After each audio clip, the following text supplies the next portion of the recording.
عن انس رضی اللہ تعالی عنہ ان النبی صلی اللہ علیہ وسلم اتى فاطمة بعبد قد وهبه لها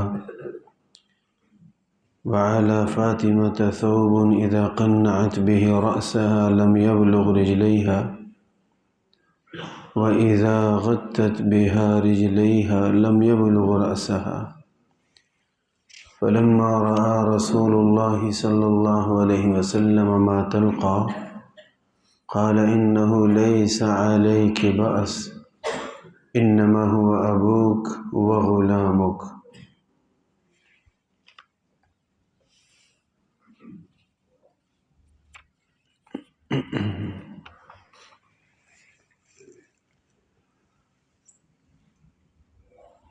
نبی کریم صلی اللہ علیہ وسلم سے روایت ہے، فرماتے ہیں کہ آپ علیہ الصلوۃ والسلام حضرت سیدہ فاطمہ رضی اللہ تعالی عنہ کے گھر تشریف لائے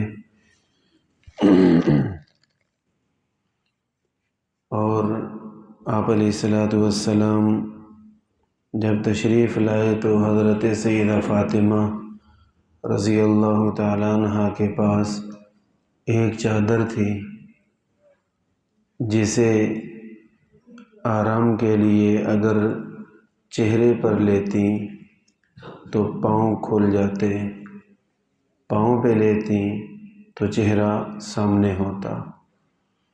آپ علیہ الصلوۃ والسلام نے دیکھا تو آپ علیہ السلام نے فرمایا، فاطمہ کوئی بات نہیں، یہ مسئلہ تو وہاں ہوتا ہے جہاں پردہ ہو، میں آپ کا والد ہوں، اگر چہرہ کھلا رہے یا پاؤں کھلے رہیں تو اس میں کوئی پریشانی کی بات نہیں ہے۔ نبی کریم صلی اللہ علیہ وسلم نے حضرت سیدہ فاطمہ رضی اللہ تعالی عنہ کی شادی حضرت سیدنا علی رضی اللہ تعالیٰ عنہ سے کی۔ حضرت علی رضی اللہ تعالیٰ عنہ بعض روایات کے مطابق تقریباً 10 سال حضرت سیدہ فاطمہ رضی اللہ تعالیٰ عنہ سے بڑے تھے، تقریباً 10 سال۔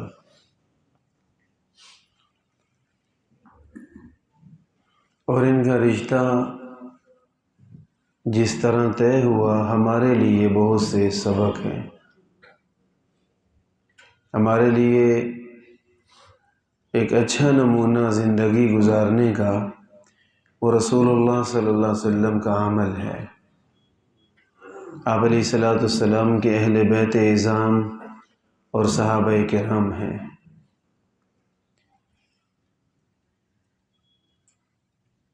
سیدنا حضرت علی رضی اللہ تعالیٰ عنہ کو سیدنا ابوبکر صدیق اور سیدنا عمر رضی اللہ تعالیٰ عنہ نے یہ مشورہ دیا تھا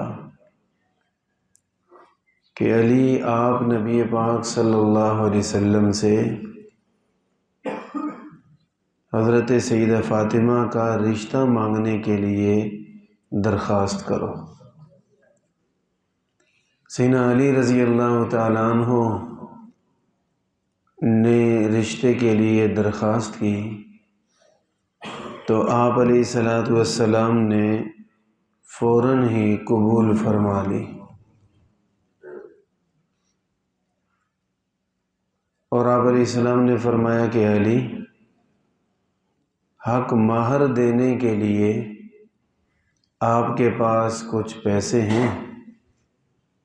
کہا جی میرے پاس تو کچھ بھی نہیں ہے، یہ ایک زرہ ہے، اس کو بیچ دوں تو شاید کوئی نظام بن جائے۔ تو فرمایا کہ حضرت علی رضی اللہ تعالیٰ عنہ وہ زرہ لے کر بازار آئے۔ زرہ کہتے ہیں جنگی لباس، وہ لباس جو یہاں گردن سے سینے تک حفاظت کے لیے یا ٹانگوں تک حفاظت کے لیے لوہے کی موٹی چادر ہوتی ہے کہ سامنے سے مجھے کوئی مارے بچت ہو جائے۔ جنگی لباس تھا، ایک اسلحہ کہہ لیں، وہ بیچنے بازار گئے اور وہ بیچ کر اپنی حق مہر کا خرچ ادا کیا۔ وہ بکی تھی 500 درہم کی، 500 درہم کی، اور 500 درہم ہی حق مہر میں دیا گیا۔ یہاں چند باتیں، پہلی بات تو یہ ہے کہ سیدنا علی رضی اللہ تعالیٰ عنہ نے رشتہ کہاں سے مانگا؟ نبی پاک صلی اللہ علیہ وسلم سے۔ سمجھ میں آیا کہ جہاں نکاح کا ارادہ ہو، ہمیں یہ سمجھنا ہے کہ وہاں بات خود ڈائریکٹ لڑکی سے نہیں کر سکتے، بلکہ طریقہ یہ ہے کہ ان کے بزرگوں سے بات کریں۔ یہ جو ڈائریکٹ رابطے ہیں یہ بہت ساری حرام صورتوں پر مشتمل ہیں، اور حرام جس چیز کا، جس کام کا ابتدا ہو اس میں خیر نہیں آ سکتی۔ تو طریقہ وہ بڑوں سے بات کی جائے۔ حضرت علی رضی اللہ تعالیٰ عنہ سے آپ علیہ الصلوۃ والسلام کا مزاج مبارک مخفی نہیں تھا۔ آپ علیہ السلام سے گزارش کی تو حضور نے فوراً ہی قبول فرما لیا۔ رشتہ ہوتے ہوئے کتنی دیر لگی؟ چند لفظ لگے، چند سیکنڈ لگے۔ ہمارے ہاں رشتہ کرنے پہ ہی بڑا عرصہ لگ جاتا ہے۔ کچھ جگہ تو ضرورت ہوتی ہے کہ نئے لوگ ہیں، جان پہچان تسلی والی ہو، وہ تو ٹھیک ہے، لیکن پرانے جانے پہچانے لوگوں کے ساتھ بھی بڑے لمبے معاملات ہوتے ہیں، اس کے بعد جا کے کہیں رشتہ طے ہوتا ہے۔ نبی پاک صلی اللہ علیہ وسلم نے جب رشتہ قبول فرمایا تو فوراً ہی نکاح کی بات کی۔ اس دوران کوئی منگنی کا فنکشن نہیں ہوا۔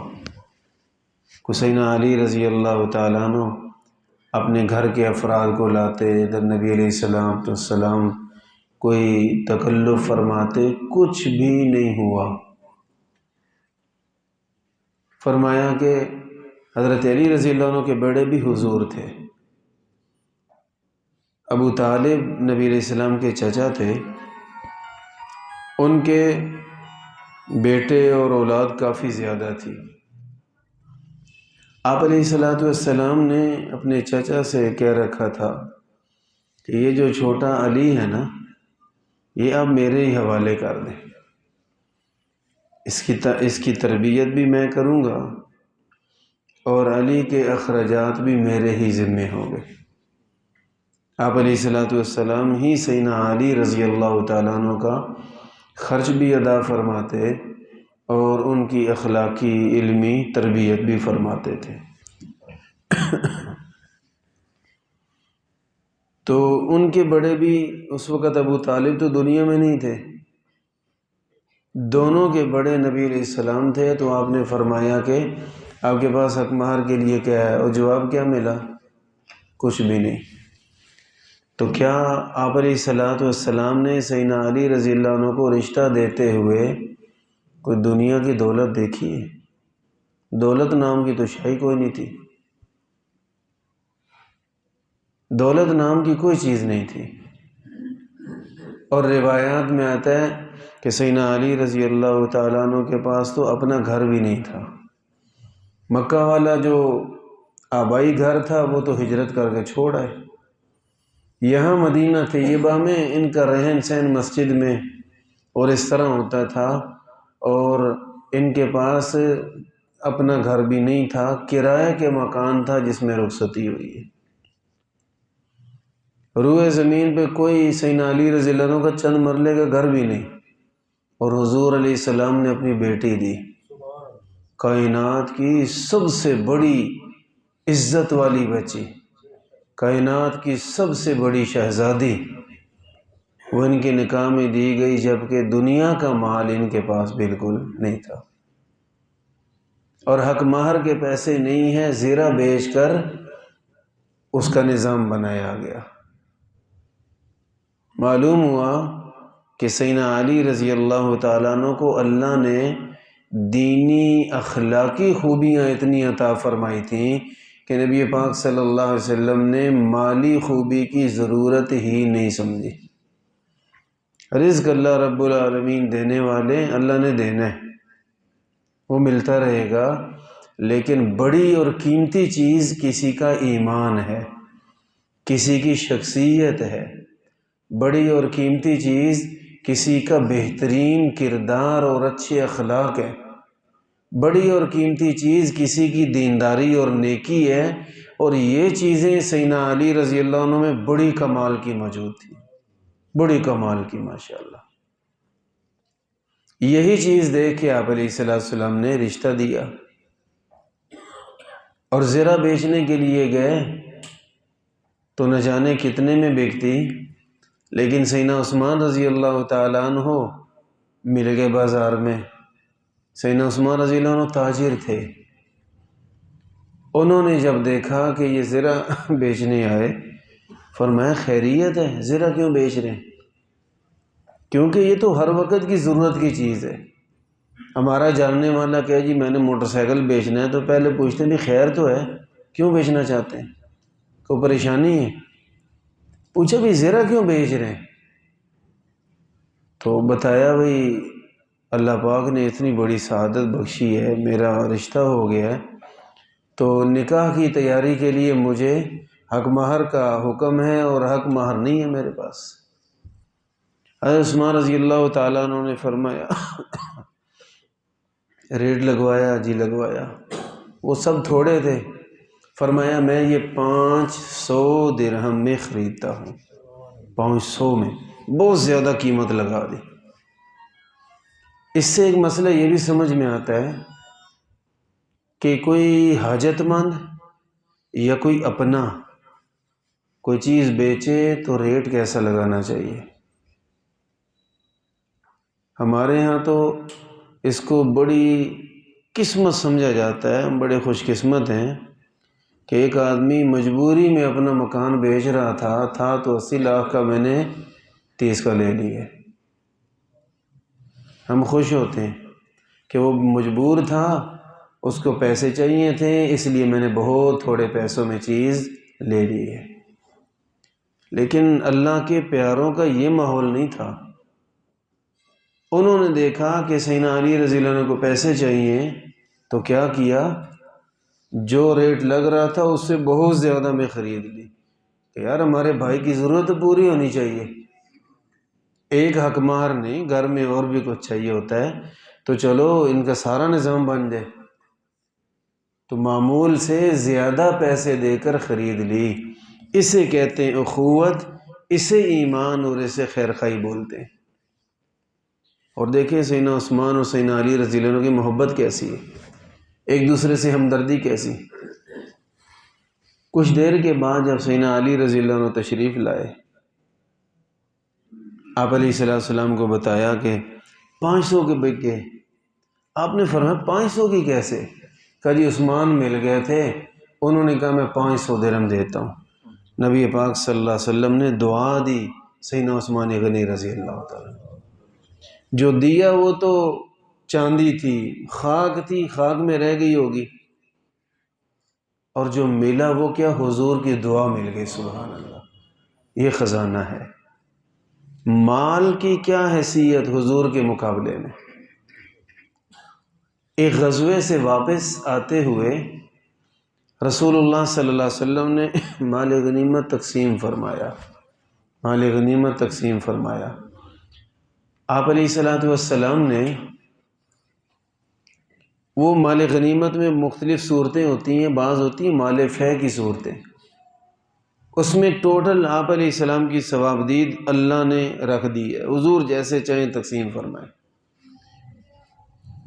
تو کچھ قریش کے حضرات کو آپ علیہ السلام نے یہ مال دیا اور بہت زیادہ دیا، 100 اونٹ بھی دیے، 100 اونٹ ایک بندے کو۔ سردار تھے قریش کے، نئے نئے مسلمان ہوئے تھے، تو اتنا زیادہ مال دیا۔ اور انصار میں سے بعض کو تھوڑا دیا، بعض کو نہیں دیا، بعض کو تھوڑا دیا اور بعض کو نہیں دیا۔ نوجوان کبھی جذباتی ہوتے ہیں، تو کسی نوجوان نے ادب کے دائرے میں رہتے ہوئے ایک سوال کیا، ایسے آپس میں ایک دو نے بات یہ کی کہ ہم نے ان قریشیوں سے جنگیں کی ہیں اسلام کی خاطر، وہ مارنے آتے تھے، نقصان دینے آتے تھے، ہم نے جنگیں کی ہیں، آج بھی ہماری تلواروں سے ان کا خون ٹپک رہا ہے، لیکن مال ان کو زیادہ ملا، ہمیں یا تو ملا ہی نہیں یا تھوڑا ملا۔ یہ کسی ایک آدھ نے انصار میں سے بات کی، اور بات کس نے کی؟ نوجوانوں نے۔ تو یہ بات جب انصار نے ہی بڑوں نے سنی نا، تو بڑے ناراض ہوئے، یار یہ کیسی باتیں شروع کر دی۔ اور انہوں نے یہ بات رسول اللہ صلی اللہ علیہ وسلم سے خود عرض کی کہ ہمارے لڑکوں نے اس طرح کی بات کی ہے۔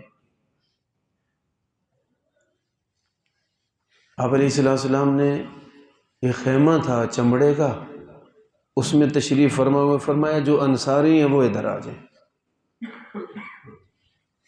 جب سارے آگے فرمایا کوئی رہ تو نہیں گیا؟ نہیں رہ گیا۔ فرمایا اچھا یہ بتاؤ کہ یہاں جو بیٹھے ان میں سے انصاریوں کے علاوہ تو نہیں کوئی؟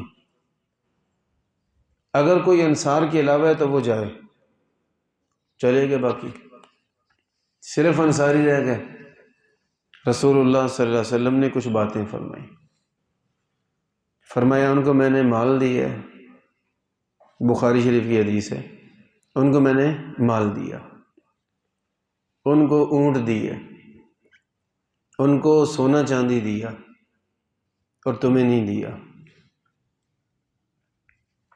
فرمایا دیکھو یہاں سے جب اپنے اپنے گھروں کو جائیں گے،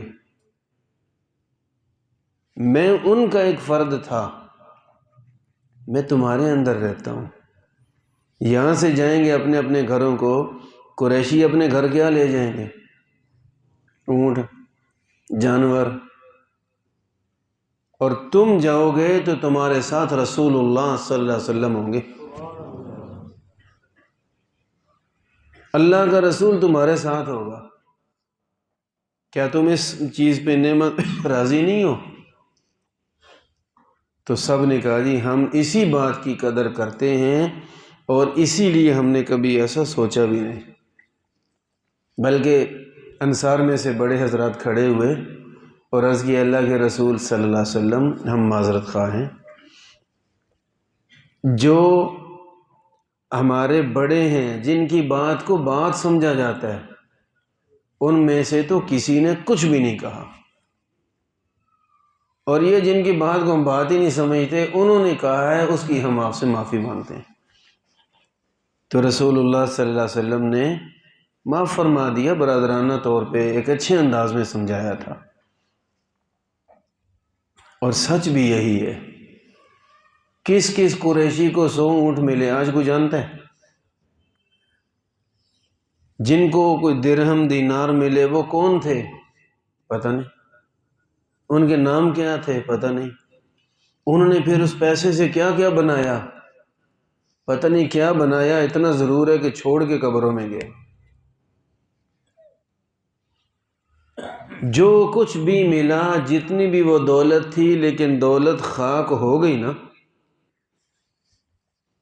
لیکن جن کو اللہ کے رسول مل گئے، سبحان اللہ، آج بھی حضور کے در پہ کسی نے حاضر ہونا ہے تو قریشیوں کے شہر مکہ میں نہیں، انصار کے شہر مدینہ میں جانا پڑے۔ آج بھی اگر ریاض الجنہ ہے، جنت کے ٹکڑوں میں سے ایک ٹکڑا اس روئے زمین پہ ہے تو وہ انصار مدینہ کے شہر مدینہ طیبہ میں مسجد نبوی میں وہ جگہ جہاں حضور مدفون ہے۔ آج دنیا بھر میں آپ علیہ السلام کا کوئی غلام در اقدس پہ سلام عرض کرنے کے لیے حاضر ہوتا ہے تو مکہ نہیں جاتا، وہ انصار کے شہر مدینہ میں آتا ہے۔ حج کرنے تو جاتے ہیں، عمرہ کرنے تو جاتے ہیں لوگ، لیکن بیت اللہ کی بڑی عظمت ہے، بڑی برکتیں، لیکن زیادہ ذکر زبان پہ کس کا ہوتا ہے؟ مدینے کا ہوتا ہے، کیونکہ وہاں حضور ہے۔ آپ علیہ السلام وہاں آج بھی موجود ہیں، قیامت تک کائنات کا یہ سب سے قیمتی خزانہ کن کے شہر میں؟ انصار مدینہ کے۔ وہ کہاں گئے اونٹ اور وہ کہاں گئے سونے چاندی؟ کچھ چیزیں وقتی ہوتی ہیں، بندہ سمجھتا ہے جن کو یہ وقتی چیزیں ملی ہیں یہ کامیاب ہے، نہیں، کئیوں کو اللہ پاک اس سے بھی بہتر عطا فرماتے ہیں۔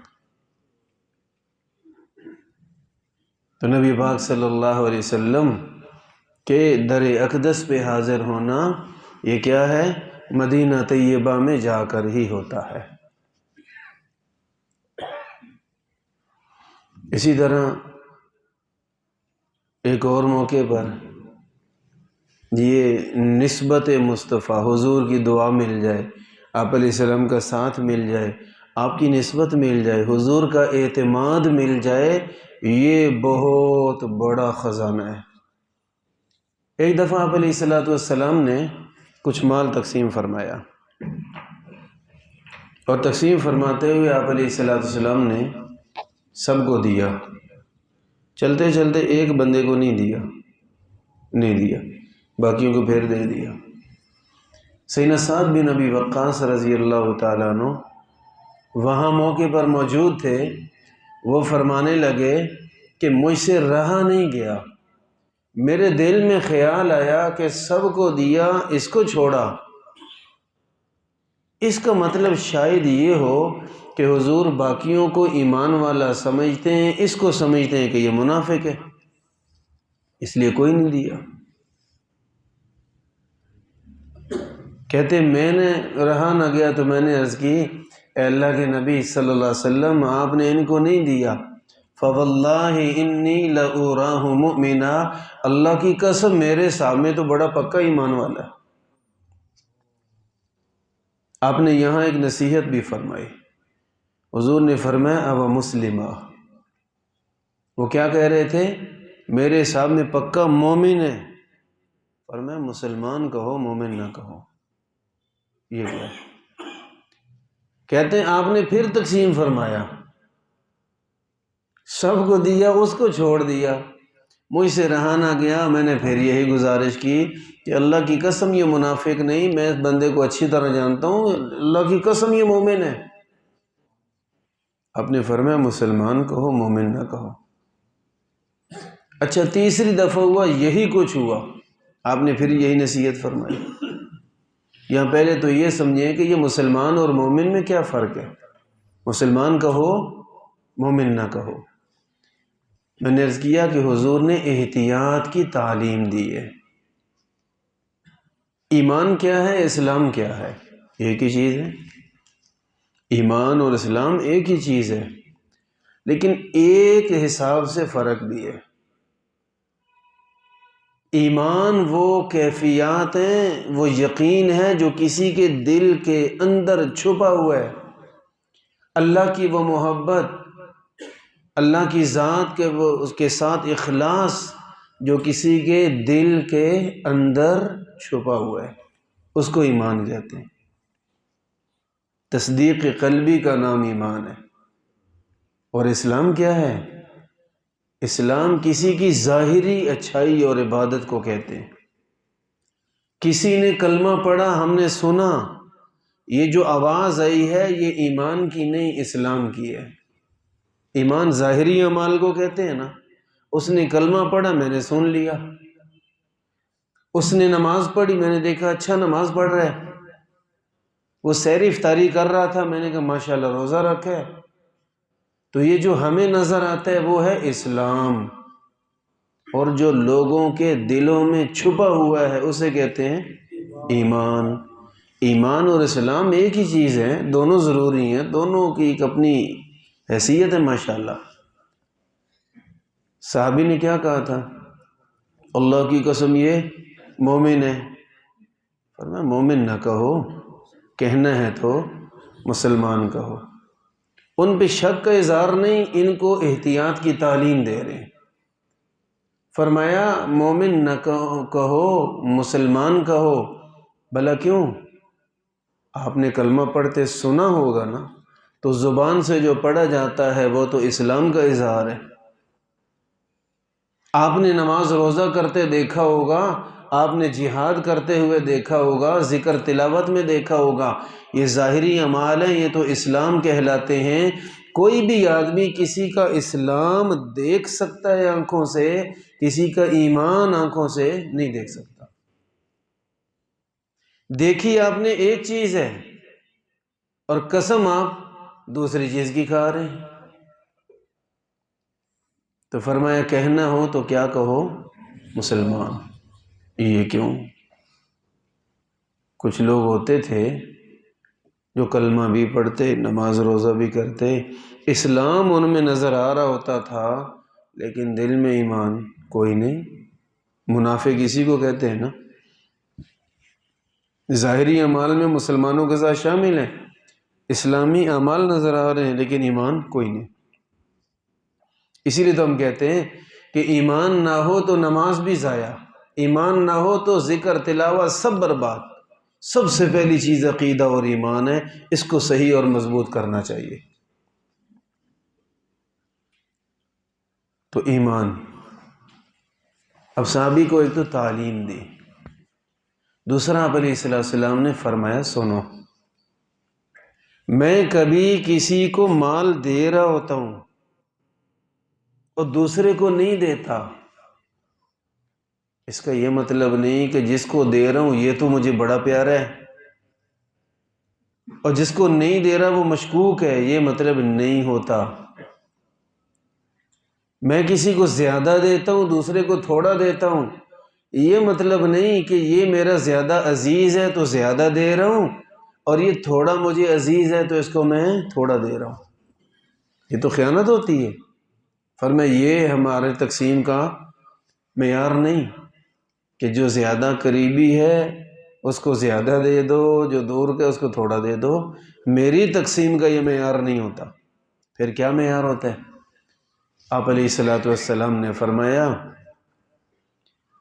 کہ میں کچھ لوگوں کو مال دیتا ہوں، بہت مال دے دیتا ہوں، خشیت ان یکبہ اللہ فی النار، اس ڈر سے زیادہ مال اس کو دیے جا رہا ہوں کہ کہیں مال نہ دینے کی وجہ سے اللہ اس کو اوندے منہ جہنم میں نہ ڈال دے۔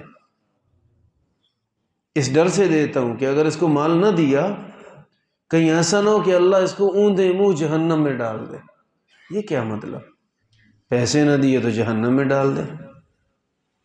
جی یہی تو بات ہے۔ حضور فرماتے ہیں مجھے کسی کی حالت دیکھ کے پتہ چلتا ہے کہ ایمان پہ قائم رہنے کے لیے اگر مالی مشکل آئی تو یہ ڈگمگا جائے گا۔ اب تو ایمان والا ہے، اگر کوئی پریشانی آ گئی ہو سکتا ہے ایمان چھوڑ کے واپس کفر میں چلا جائے، خدشہ ہوتا ہے۔ میں اس کو بہت مال دے دیتا ہوں تاکہ ایمان پہ مضبوط رہے، مالی مشکل نہ آئے، نہ فتنے میں ڈالے، نہ ایمان چھوڑ کے کفر میں جائے اور نہ کفر کی وجہ سے جہنم میں جائے، نہ کفر کی وجہ سے جہنم میں جائے۔ دور کی سوچ۔ تو فرمایا دے زیادہ کس کو رہا ہوں؟ جس کے ایمان اور وفا پہ زیادہ اعتبار نہیں ہے اس کو دے رہا ہوں۔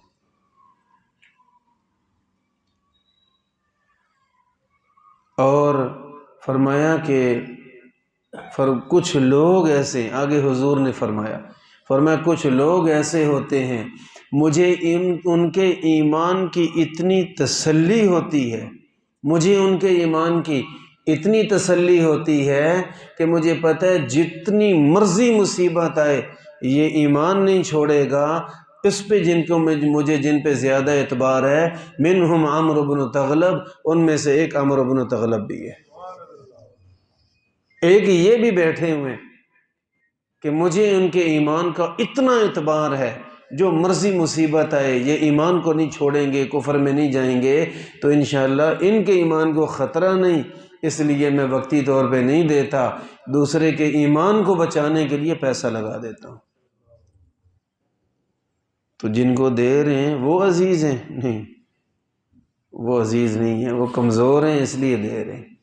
عزیز تو وہ ہے جس کا ایمان پہاڑ جیسا ہے، عزیز تو وہ ہے حضور کا اعتبار ان کو ملا، باقیوں کو پیسہ ملا، ان کو حضور کا اعتبار ملا۔ پیسہ کس کس کو ملا کوئی پتہ نہیں، اور حضور کا اعتبار کس کو ملا؟ آج 15ویں صدی آدھی گزر چکی ہے، آج بھی ہمیں پتہ ہے عمرو بن تغلب رضی اللہ تعالیٰ عنہ، آج بھی ہم جانتے ہیں حضور کا اعتبار، حضور کا پیار جن کو ملا، یہ ہمیشہ کا خزانہ تھا۔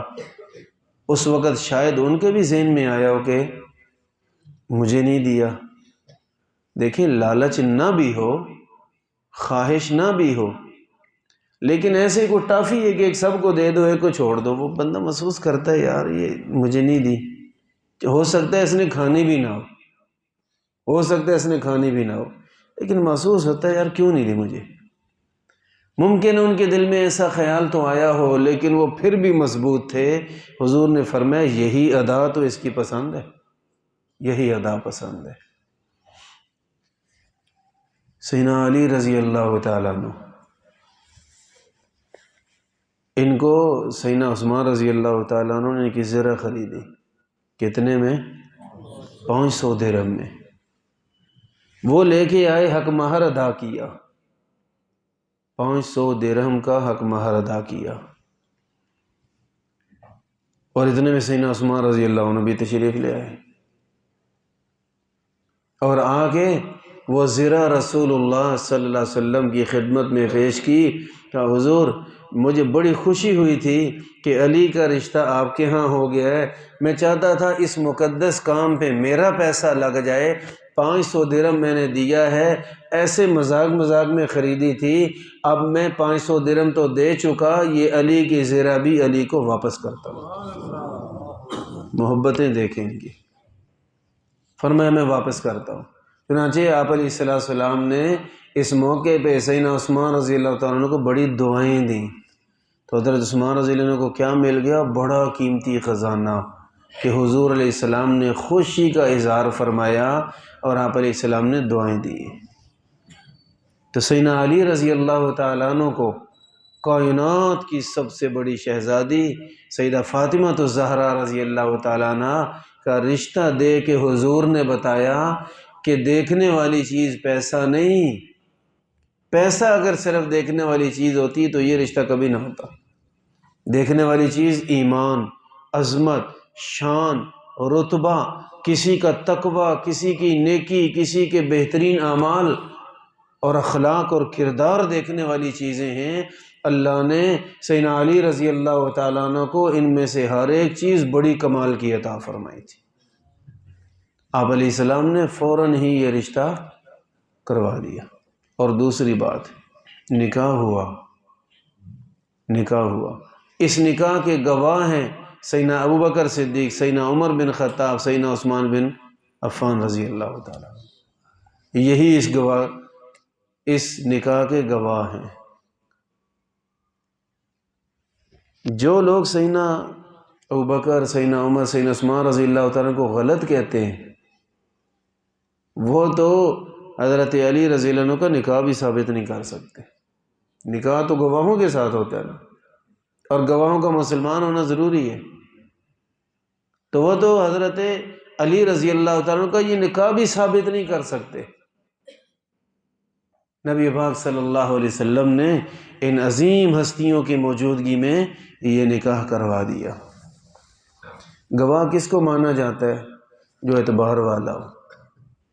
آپ علیہ السلام نے اپنی پاک بیٹی کے نکاح کا گواہ ان کو بنا کے امت کو سبق دیا، میرے اعتبار سے تو بالکل اعتبار والے ہیں، مجھے ان پہ بڑا اعتبار ہے۔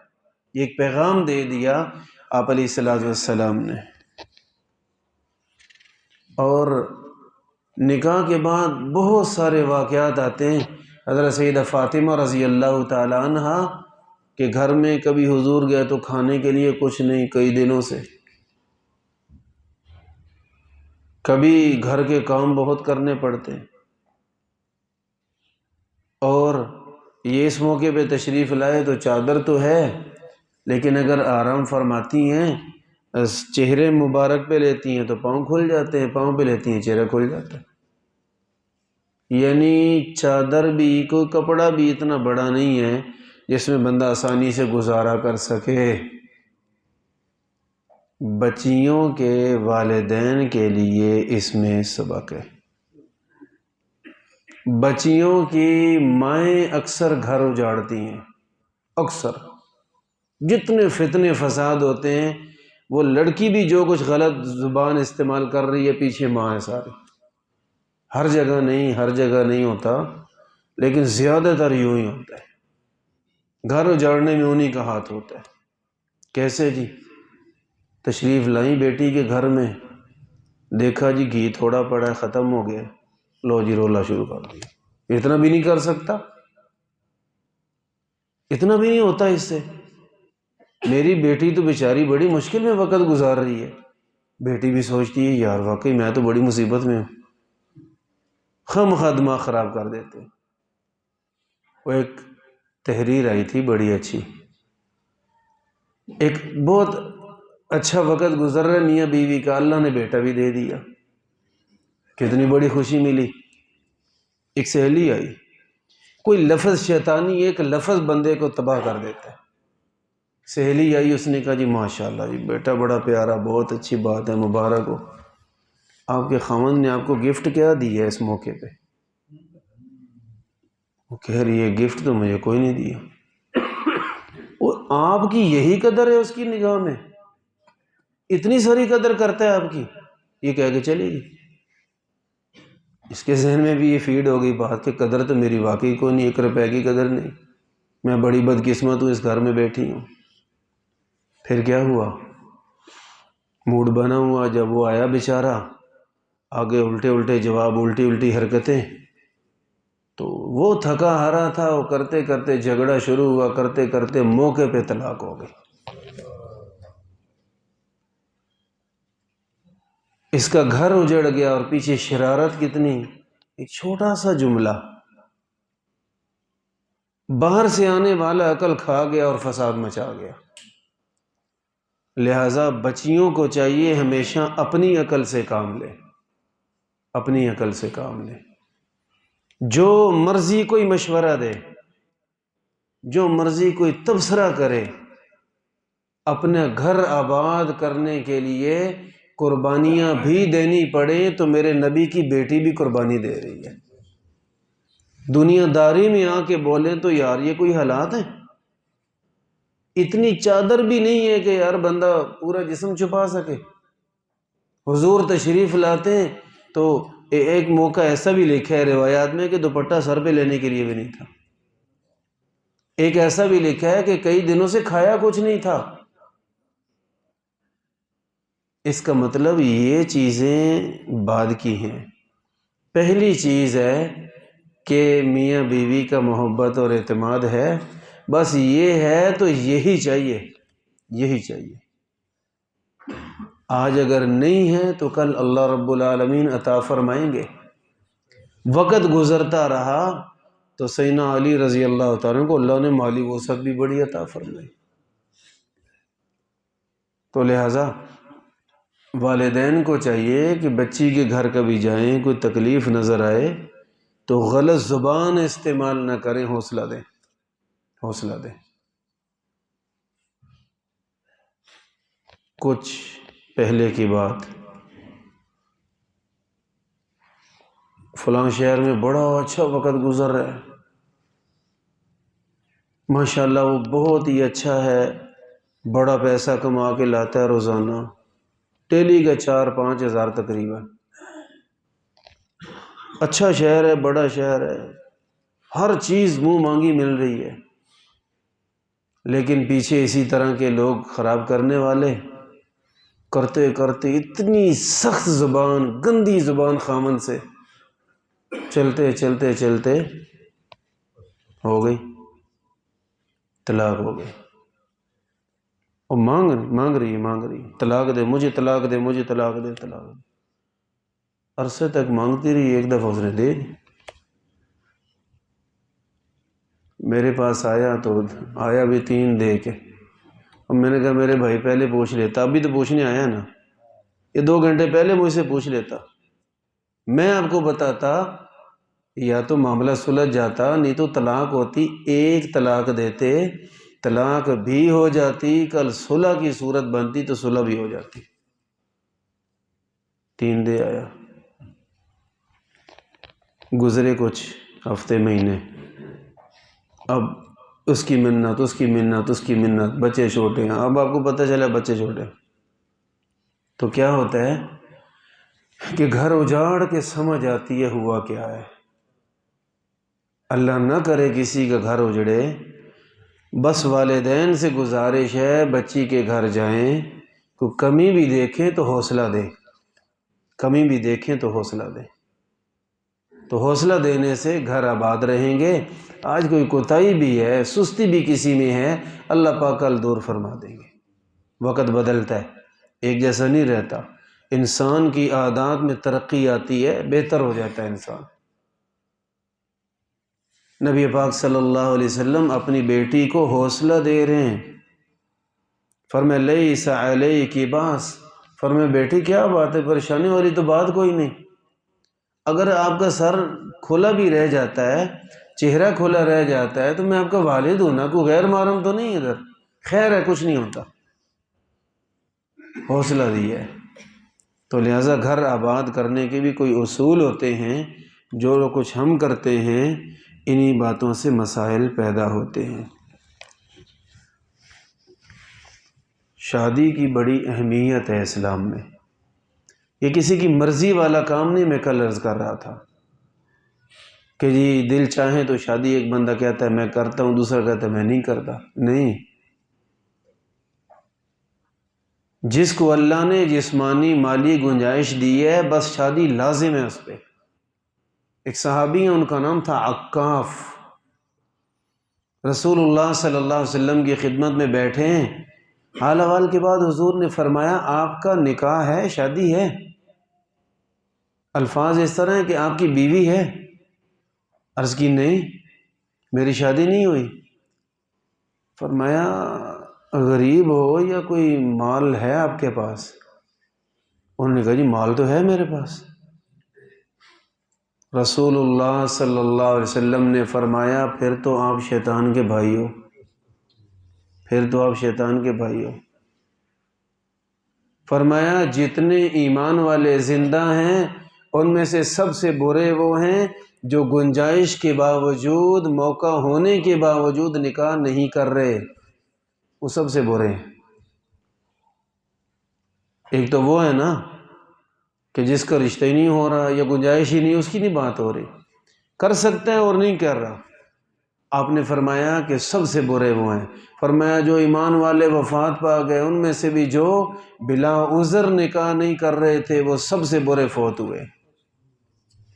تو نکاح کرنا اور نہ کرنا مرضی کی بات نہیں، اللہ کا حکم ہے، رسول اللہ صلی اللہ علیہ وسلم کا حکم ہے۔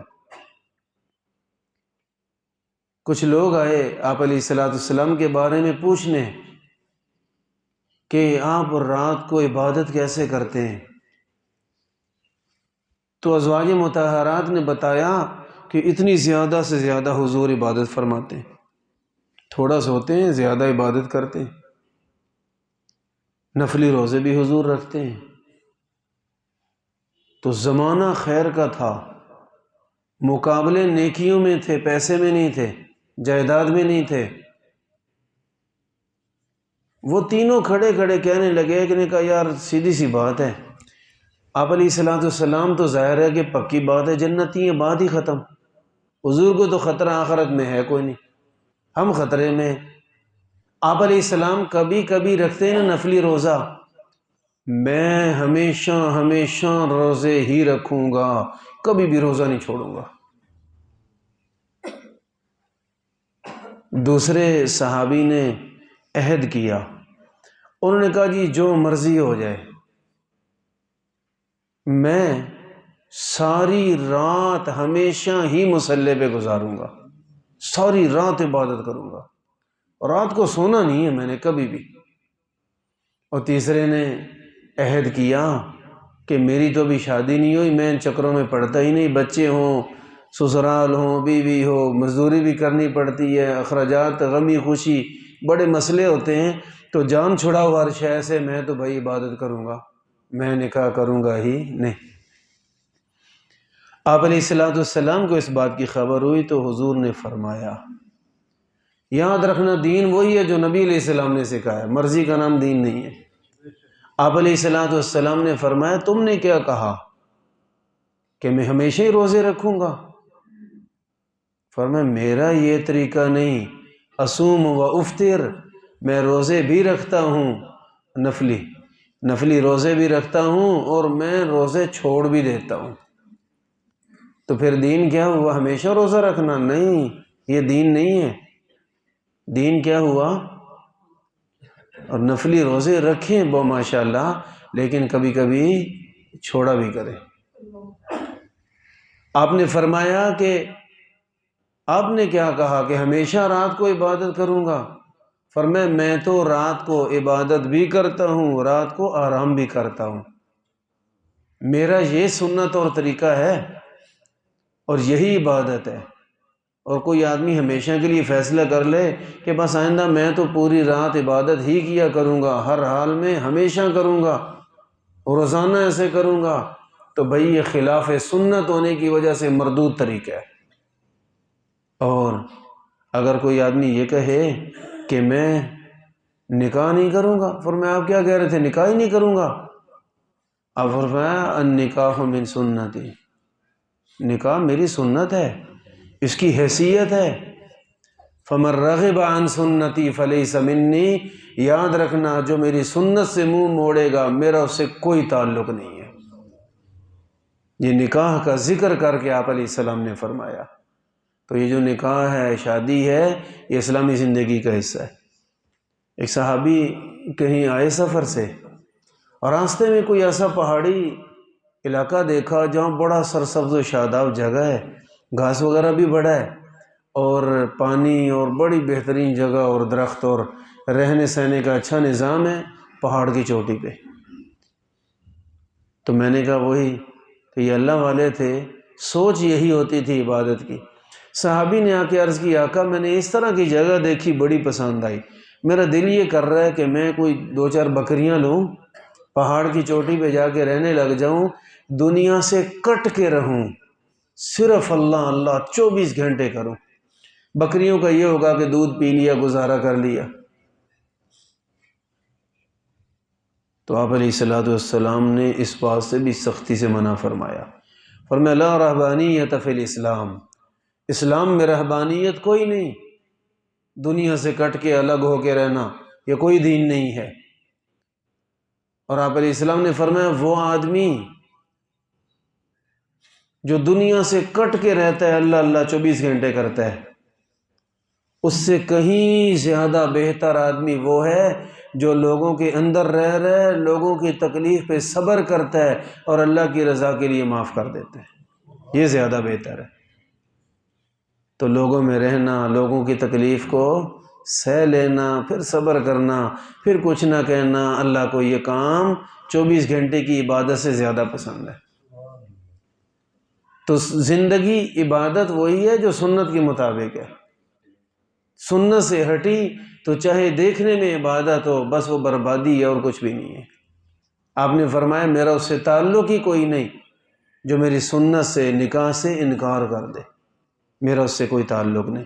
سیدنا عبداللہ ابن مسعود رضی اللہ تعالیٰ عنہ اس امت کے بہت بڑے فقیہ ہیں، بڑے علم والے، وہی سادس الاسلام، سدس الاسلام، اسلام کا چھوٹا حصہ۔ ان سے پہلے کتنے لوگ مسلمان تھے؟ وہ بکریوں والے۔ سیدنا عبداللہ بن مسعود رضی اللہ تعالیٰ عنہ یہ فرماتے ہیں اگر کسی طرح مجھے پتہ چل جائے کہ 10 دن بعد میری موت ہے، فرمایا اگر میرا نکاح نہیں ہے تو میں اب بھی شادی کر لوں گا، میں نہیں چاہتا کہ میں نکاح کے بغیر اللہ کے سامنے کھڑا ہوں، میں یہ چاہتا ہی نہیں ہوں۔ سیدنا عبداللہ ابن عباس رضی اللہ تعالیٰ عنہما نبی علیہ السلام کے چچا زاد بھائی، طائف میں ان کا مزار، ان کی قبر مبارک ہے طائف میں، تو الحمدللہ 2 دفعہ وہاں اللہ پاک نے حاضری نصیب فرمائی۔ سیدنا عبداللہ ابن عباس رضی اللہ تعالیٰ عنہما کے نام سے وہاں مسجد بھی ہے، مکتبہ بھی ہے، اور ان کی قبر مبارک بھی۔ بڑے عظیم صحابی، بڑے عظیم، آپ علیہ السلام کی دعاؤں کی برکت سے اس امت کے سب سے بڑے قرآن کے مفسر وہی ہیں۔ تو یہ فرماتے تھے کہ نکاح بڑا ضروری ہے، نکاح بڑا ضروری۔ فرماتے تھے کہ جو آدمی نکاح جس نے کیا ہوا ہے، اس کا ایک دن بے نکاح آدمی کی سالوں کی عبادت سے زیادہ بہتر ہے۔ یہ مرضی نہیں ہے کہ نکاح کرو یا نہ کرو، ایک کہتا ہے میں کروں گا، دوسرا کہتا ہے میں نے شادی کرنی کوئی نہیں، مرضی نہیں ہے، بلکہ یہ اللہ کا حکم ہے۔ جس نے ان چیزوں سے انکار کیا اس کا دین میں حصہ ہی کوئی نہیں۔ اور شادی کب؟ حدیث پاک کے مطابق تو شادی جلدی ہے، جلدی۔ حضرت مفتی رشید احمد صاحب رحمۃ اللہ علیہ وہ اپنے ایک مرید سے پوچھتے تھے کہ بھئی شادی ہوئی ہے؟ تو کوئی نہیں ہوئی۔ اور میں کرو؟ کہتے پیسے ہی نہیں ہیں۔ حضرت فرماتے میں شادی کا کہہ رہا ہوں، وہاں پیسوں کا نام لے رہے ہو۔ شادی کے لیے پیسہ دولت ہونا تو کوئی ضروری نہیں، میں یہ تو نہیں کہہ رہا کہ فیکٹری نہیں بنائی آپ نے، اب کہہ رہے ہیں پیسے نہیں ہیں۔ شادی تو معمولی سے چند پیسوں پہ بھی ہو جاتی ہے، جیسے سیدنا علی رضی اللہ تعالیٰ عنہ کی ہوئی ہے۔ اچھا، جو رشتے دین دیکھ کر کیے جائیں، دین دیکھ کر کیے جائیں، پیسہ نہیں، بڑا گھرانہ نہیں، خالی حسن و جمال نہیں، دین دیکھ کر جو رشتے کیے جائیں، ان گھروں میں سیدنا حسن و حسین جیسی ہستیاں پیدا ہوتی ہیں، دین کے علم بردار، امت کے قائد اور رہنما پیدا ہوتے ہیں۔ تو دیکھنے کی چیز دینداری ہے، کروڑوں کا مالک ہے، لیکن اگر دین سے محروم ہے، رشتے سے انکار کرتے ہوئے دیر نہیں کرنی چاہیے، انکار کر دینا چاہیے اگر دین سے محروم ہے۔ اور اگر دین اللہ نے دے رکھا ہے، جو غریب مسکین بھی ہے تو شکر کر کے یہاں کر لینا چاہیے، اللہ رب العالمین کا یہی حکم ہے۔ ولیمہ پھر کیا ہونا چاہیے؟ پیسے جو نہیں ہوں گے تو ولیمہ کہاں سے ہوگا؟ ولیمہ پہلی بات یہ ہے کہ ضروری ہی نہیں ہے۔ ہم کہیں کہ ولیمے کے بغیر نکاح نہیں ہوتا تو یہ بات غلط ہے، ولیمے کے بغیر بھی نکاح ہو جاتا ہے، البتہ اپنی گنجائش کے اندر رہ کر۔ ولیمہ جیسا کیسا کوئی کر سکتا ہو، سنت ہے، ضروری تو نہیں لیکن اچھا ہے، بہترین چیز ہے، ولیمہ ہونا چاہیے۔ اس کے لیے میں نے عرض کی اپنی گنجائش کے اندر رہ کر ولیمہ، جتنے پیسے ہیں ولیمہ اسی حساب سے کر لو۔ رسول اللہ صلی اللہ علیہ وسلم خیبر فتح کر کے تشریف لا رہے، حالانکہ اس موقع پہ مال غنیمت بھی تھا، لیکن راستہ تھا۔ حضرت صفیہ رضی اللہ تعالی عنہ وہ خیبر کے سردار کی بیٹی تھی، جنگی قیدیوں میں آئیں، آپ نے ان سے نکاح فرما لیا، راستے میں نکاح ہوا۔ جتنے تکلفات ہم کرتے ہیں یہ وہاں بالکل نہیں ہوئے۔ ہمارے ماحول کے مطابق تو یہ سفر پورا ہوتا، مدینے آتے، کوئی 2-4 دن مقرر ہوتے، انتظامات ہوتے، پھر جا کے شادی ہوتی۔ آپ نے رستے میں شادی کر لی۔ صبح آپ علیہ السلام نے ولیمہ کیا۔ میں اکثر سنایا کرتا ہوں، بخاری شریف، مسلم شریف میں وہ ولیمہ لکھا ہوا ہے۔ آپ علیہ السلام کا اپنا لشکر ہے، حضور کے حکم پہ یہ سارے جہاد کرنے گئے۔ حضرت انس رضی اللہ عنہ خادم تھے، فرمایا انس ایسا کرو، یہ جو قریب قریب ادھر ٹھہرے ہوئے ہیں نا، پڑاؤ کیا ہوا ہے، ان کو بلاؤ۔ آئے، آپ نے فرمایا ایسا کرو، اپنا اپنا کھانا لے کر آؤ۔ دسترخوان بچھایا گیا، جس آدمی کے پاس سفر کے لیے جو کھانا تھا وہ لے آئے، سارا کھانا رکھا گیا، سب نے مل کے کھایا۔ بخاری شریف میں لکھا ہے فَكَانَتْ تِلْكَ وَلِيمَةُ رسول اللہ صلی اللہ علیہ وسلم، یہ اللہ کے سب سے بڑے پیغمبر کا ولیمہ تھا۔ ولیمہ تو یوں بھی ہو سکتا ہے، اس کے لیے کس نے کہا کہ پیسے چاہیے؟ اور کبھی جی کوئی مالی مشکلات والا ہو تو اس سنت پہ عمل کرے، اس سنت کو زندہ کرے۔ ولیمے کا مطلب نہیں کہ بہت بڑا میرج ہال، 8-10 ڈشیں ہوں اور کوئی 400-500 کم از کم بندہ ہو اور پھر آپ کا ولیمہ ہوتا ہے، ایسا کچھ نہیں ہے، ایسا کچھ نہیں۔ یہ نقشے ہم نے خود بنا رکھے ہیں، اسلام کا ان سے تعلق ہی نہیں ہے۔ اور کسی کو اللہ نے بہت نوازا ہے تو بڑا ولیمہ کر لے، لیکن ولیمہ فرض نہیں ہے، بے شک نہ کرے، کرنا ہے تو اپنی گنجائش کے مطابق کرے۔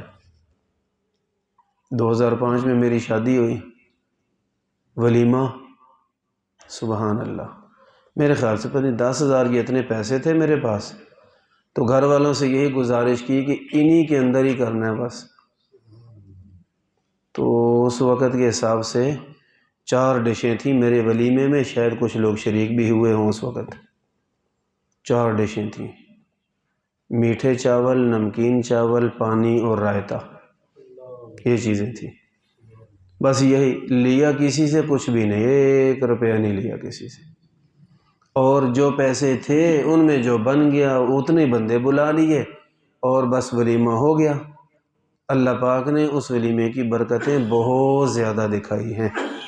تو ضروری نہیں کہ بڑے بڑے ولیمے ہوں، بڑے، ایک ماشاءاللہ بڑا دینی گھرانہ ابو صاحب مدینہ طیبہ میں ہوتے ہیں ماشاءاللہ، تو بڑی گنجائش بھی تھی، ان دنوں ان کے پاس کچھ نہیں تھا، ان دنوں تو چند افراد کو بلایا، 1 دیگ چاول کی پکا کے کھلائی اور کہا گھر چلے جاؤ، شادی ہو گئی۔ تو ولیمہ یوں بھی ہو سکتا ہے۔ نبی پاک صلی اللہ علیہ وسلم نے ولیمہ کیسے فرمایا؟ فرمایا اپنا اپنا کھانا لاؤ، لوگ لائے، بیٹھ کے کھایا، فرمایا یہ ولیمہ ہو گیا۔ تو کھانے میں، نکاح کے معاملات میں آسانی، نکاح مختصر جتنا ہوگا ملے گا، کیا برکت ملے گی، اور یہی تو چاہیے، برکت۔ بعد میں اللہ پاک محبتیں، اتفاق، اعتماد دے، اللہ پاک نیک اولاد عطا فرمائے، اور اس طرح کی چیزیں یہی چاہیے ہوتی ہیں، اور ایسی صورت میں اللہ پاک یہ اپنے خزانوں سے عطا فرماتے ہیں۔ تو کتنی عمر میں شادی ہونی چاہیے؟ 30-40 عمر سال کی؟ نہیں، جب ممکن ہو، ہاں اتنی ہوش ہو، آج کل بیوقوفی کا زمانہ ہے، اب عقل آتے ذرا دیر لگتی ہے، پتہ نہیں کیوں۔ تو جب دیکھیں کہ یہ گھر سنبھالنے کا، ذمہ داریوں کو سمجھنے کے قابل ہے تو بس شادی کر دینی چاہیے۔ بہت لمبے انتظار اور ان چکروں میں رہنا یہ بہرحال ٹھیک نہیں ہے۔ اللہ رب العالمین سے دعا ہے اللہ تعالیٰ پوری امت مسلمہ کو اتباع سنت کی توفیق عطا فرمائے۔